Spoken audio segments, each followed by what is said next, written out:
Just think about it. The baby boomers alone hold more than 54% of all the stocks on the stock market. And these people are either retiring or already retired. Are you going to be waiting to see 2026 or 2027 potential recession, drawdown of the stock market? If you started investing 30, 40 years ago, you're up 6,000-7,000%. Would you be waiting to see what the market has as a surprise for you? I don't think so. The problem here is that a lot of people speculating that these guys might be selling. I understand this is a very large speculation. Why? Because if you look at the historic data, how these people actually vest their retirement funds or retirement accounts is usually on 4 to 6% on an annual basis. They're taking profits in these ranges, but like I said, this time around is different. Why? Because the market is at all-time high, and there is a major shift in the economy coming from the AI sector, which means a lot of other stocks that these people have been holding throughout the last 20-30 years may not see another high, right? We saw this with many companies that have been doing well, have been doing all right, have been paying dividends, some of which. But if you realistically see that some of these companies have no connection with the AI, they have no upside, they have no partnerships, and they cannot be left behind in this trend, well, you really want to prepare yourself for potential $25 trillion worth of securities and value being at some point maybe gradually dumped on the market. Because again, remember, these people they don't have the time to recoup the losses, the potential losses, if the market actually sees a major correction. And why would you risk, right? If you're like 60, 70 years old, why would you risk? The second positive flip side on this speculation is that if these people sell, there's going to be a buy side. There's going to be a lot of these asset managers, maybe BlackRock, maybe Vanguard. There will be a lot of Wall Street investment firms who will jump to buy the dip. They're not going to be buy the first dip. They want to make sure that all of the retirees are finished selling. Then when the market establishes potential new bottom, they will start buying. And this is the moment where most likely we're going to see a lot of retail investors. So it's not going to be as bad as you can imagine, right? 54% drawback. But remember, the usual strategy in the past was when you taking 4 to 5% annually from your retirement by selling stocks, you shift to something that is less volatile. Also, has appreciation upside, maybe smaller one, but also has much less risk. The problem here is that they really don't see anything that is, alternative. Where they're gonna go? Because sure, they could sell this 54% worth of stocks, but they're not gonna sit in cash. If you watch my previous video where I explained $2 million today will be worth $750,000 in 40 years, so it might be even less than 40 years. So these guys, if they sell, they're not gonna be sitting in cash. They're gonna be buying something else.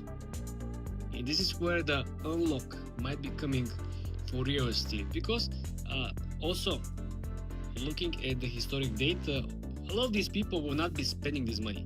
They want to make sure that they leave some of this wealth for inheritance, and this is why there is a speculation that they might actually shift a lot of this liquidity towards real estate, which again might be good news for the real estate market, which this year I would say has struggled big time. So it is a good thing to keep in mind. Millennials hold around 8% of the stocks, which is very small, and I would say not going to have any impact on the market. There's a big investment firms or retirement funds that could scoop this 8% if really there is some correlation of sell-off or exiting the market. But for this 54%, I think it's a bigger deal, especially considering that there will be probably some changes next year on taxes. President Trump is really working towards different things that improve, or at least offset the economic hardship. So bear this in mind, okay? Expect something that a lot of people don't really know. They don't really expect this to happen, but like I said, you need to put yourself in the shoes of these people. So you will be able, unbiased to think about, right? If you are 60s, mid-60s, 70s, then you have a portfolio, your 401k, Roth IRA, whatever, personal 401k.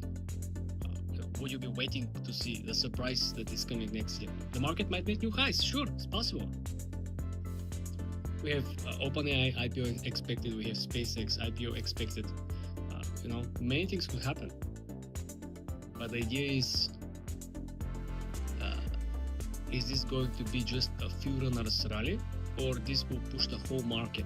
First of all, if in 2026 we have an economy, specifically the US economy booming, and if we have the GDP breaks the estimates, we're going to have gold not only sell off, there is a potential crashing gold, because if the economy is booming, there is something called opportunity cost. All the big investors, being individual, institutional, or even governments who currently hold gold, they're missing so much on gains and returns not being invested on the stock market, on the crypto market. So there will be a major capital allocation if the US economy is booming. This is your number one catalyst. The first report for the GDP, you have to pay very close attention to the estimates. The second important catalyst is the interest rate rise. This is kind of confusing.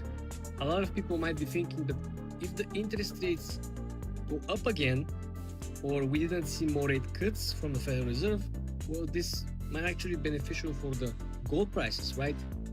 That's not really the case, because if the interest rate remain high here in the US, well, then this simply means that the gold and the interest in gold might remain elevated here in the States, but the interest outside of the US might not be as high. Because remember, if the interest rates are high, if the gold prices are high, this means that we're having a weaker dollar, which is very beneficial for all the other countries who are essentially importing goods from the US, right? Because the dollar is cheap, the export is very cheap. This is why there is a universal law where it is always a principle in the US economy where you don't allow the dollar to become so strong, because this will disrupt import-export mechanisms that are in place. So this is second very, very important catalyst you want to pay very close attention. And third one is, of course, the dollar.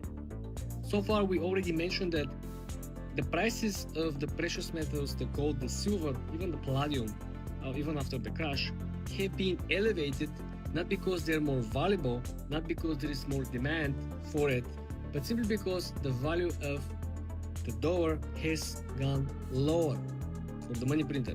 So this means that the rebalancing, if the rebalancing reappears, which means the dollar regain its value, this means that it will pushes automatically all the precious metals on the lower end of the equation. Also, more powerful dollar, like we mentioned, will be equivalent again to stronger GDP, which brings us back again to point number one, the first important catalyst. So everything is kind of interconnected. It might be a little hard to follow up if you didn't study this in school, if you didn't have like economic or finance degree education, but I believe it's very simple if you just at least read the news, follow the news, every single economic report that comes in, you can read. They're not necessarily 100% accurate.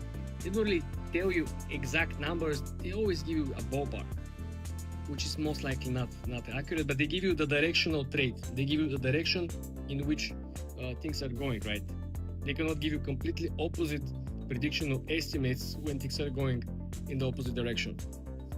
So again, a lot of people are hoping for very strong 2026 for precious metals, which indicates a major disruption, which means that the risk of assets will be crashing if the gold continues the rally, which means bad year for crypto, better for the stock market, which also means better for dollar. And yet, if you have a continuation of the depreciation of the dollar, imagine every other currency around the world, what kind of struggle they will have. And just today, China also announced that they will suspend exports of silver. And China is the biggest producer of silver. What is this even telling you? They're trying to hedge against the devaluation of their own currency, because, like I mentioned, if there is a bad news for the normal currencies and they see the depreciation of either money printer or we having a debalancing of the national currencies, they're gonna look for something that will hold the value of their country. And this is why we're seeing with China, right? They are going to suspend the export of silver, which is again not a big deal.